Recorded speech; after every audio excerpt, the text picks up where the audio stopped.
Andy? You're going to sit down? I'll have to move the camera then.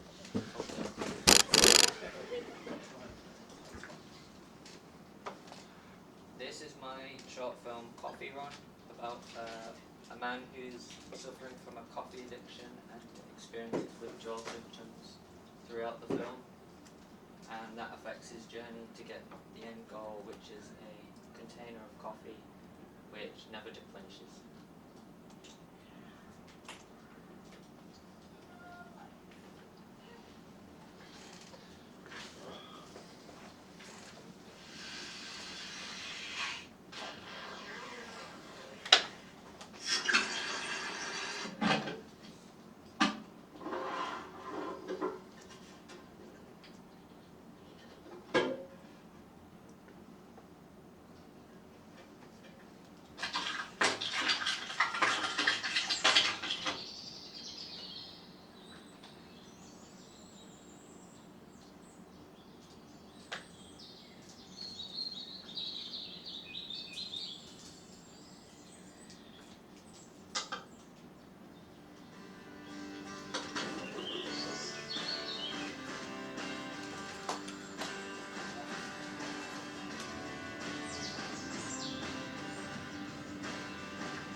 My child, what are your troubles?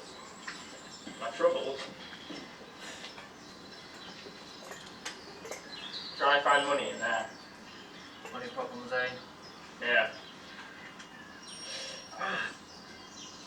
It doesn't seem like that's your only problem. No, I just haven't had my morning coffee. Headaches, bad posture, and a terrible attitude. Could it be withdrawal to coffee? At the end, at the top of the forest, you will find a bag of coffee, beans that will never deplenish. An infinite coffee. Yes, How's that work? this forest is a magical place. Anything is possible. Magical. All you have to do is get to the end of the forest. An easy journey. Unless you yourself are the problem. So I just walk up there, find coffee.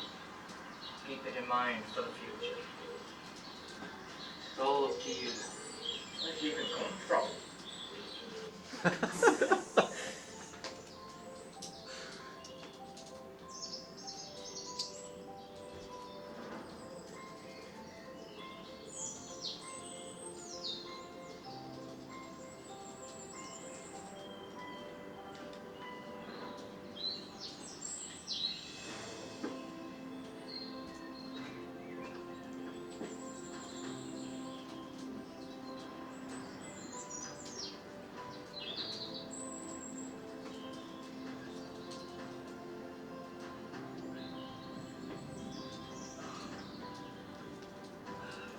Oh man, this is a simple walk. My backbone is in agony.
Very good. Thank you. Do you want to talk about it, or do you want to go straight to the questions?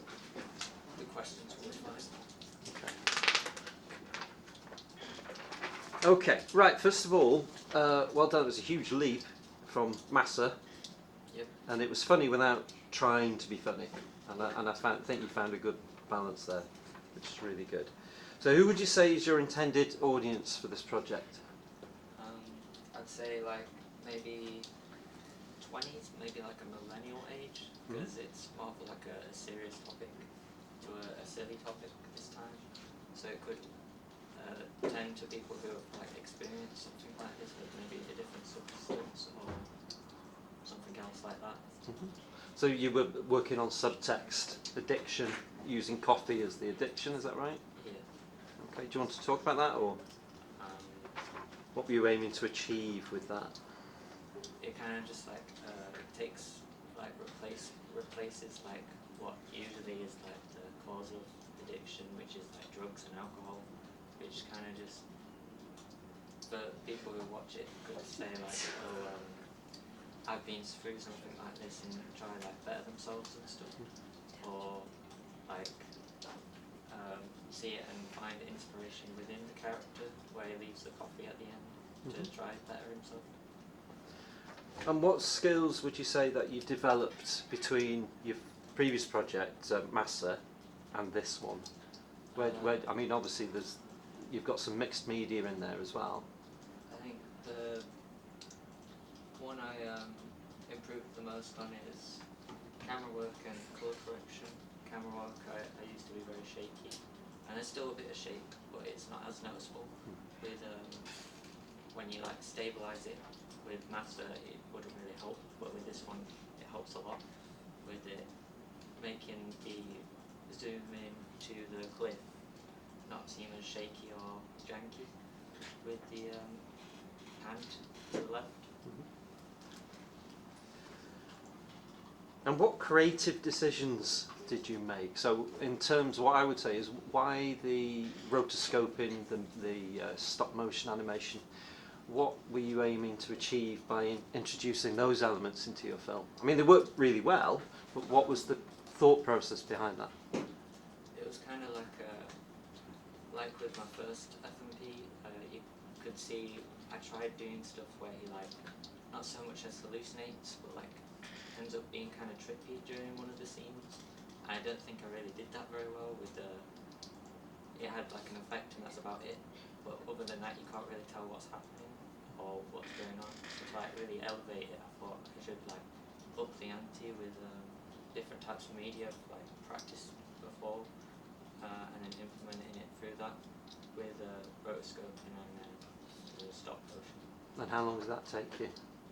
Maybe like a day each. Yeah, it's a really good effort put into that, I think. What feedback did you receive from your classmates, friends? Some of the shots that have like multiple shots, like the coffee, like just like the still shot of the coffee cup. There was a couple of scenes where I'm like moving around it, and then like Robbie and potentially Luke said that it'd be better if it's just still, and I took those into consideration. And then with the shortening some scenes that drag on too long as well. Good. So did you find peer feedback useful in scaling it and Yeah, I did. good. Okay.